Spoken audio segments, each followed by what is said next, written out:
My final discussion point, and a much less crucial one, comes from another Facebook friend's post about the banning of Trump's Twitter account. And it led to an interesting couple of conversations in two different ways.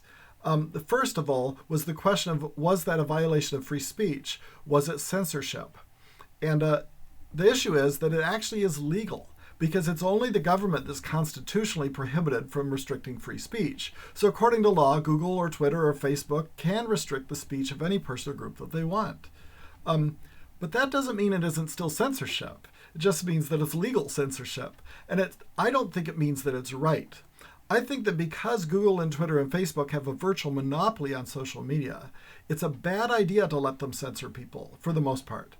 I think if it's true that those in power control the narrative, we don't want to allow that kind of restriction on speech. It will just cement the power of those who are in charge. It's a bad precedent to set. So even if it's not against the law, I think it should be in general. Now, it may be different in the case of Trump being censored, because he may have been engaged in hate speech. And there is this question that perhaps if somebody is engaging in hate speech, it's okay to ban them.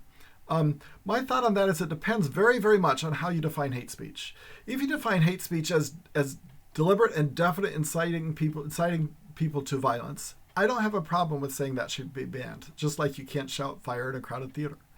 But the problem is that I've seen a couple of editorials by leading thinkers in the left wing arguing that that hate speech should include anything that makes people feel bad, anything that makes them feel offended or disliked. And if you're going to define it that way, that is far too broad to be censoring people for. Just think about what that means in the wrong hands. If you can censor anybody for anything which makes another person feel offended, that means you can censor anything. So whoever's in power gets to censor any other speech they want. That's just not a door we want to open. So to me, I'm not opposed to censoring hate speech if it's defined as true hate speech, but I'm very much opposed to it if it's defined as people who have a view that we find repugnant or that we don't like. That's very much against the whole spirit of the First Amendment, and I think we shouldn't stand for it. The second question that arose on a completely different direction of this was the question of spiritual warfare versus political warfare. So somebody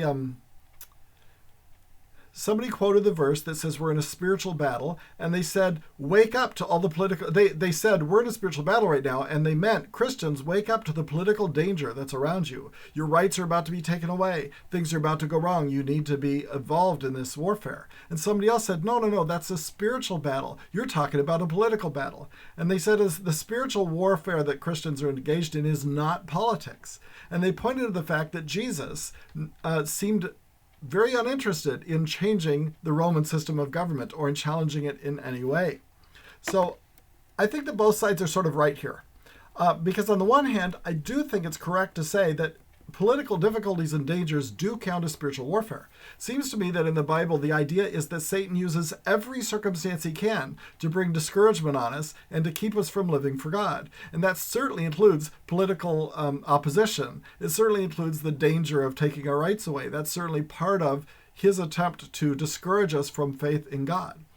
But what's different is not that isn't the spiritual warfare we face. What's different is the way we fight. We are not supposed to fight by jockeying for political power. We're supposed to fight with spiritual weapons. We're supposed to pray. We're supposed to love. We're supposed to serve. We're supposed to proclaim truth. But we're not supposed particularly to seek power.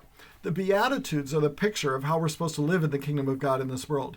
We're supposed to find blessing in identifying with and sharing in the powerlessness of the downtrodden, not in fighting our way to the top of the heap to have the power.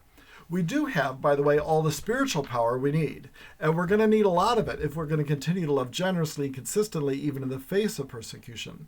But paradoxically, once we start pursuing political power, it's as though we suddenly become spiritually weak. So, that's my thoughts on that. Okay, thanks. That's the end of those videos. Hopefully it'll be food for thought for some of you guys as well.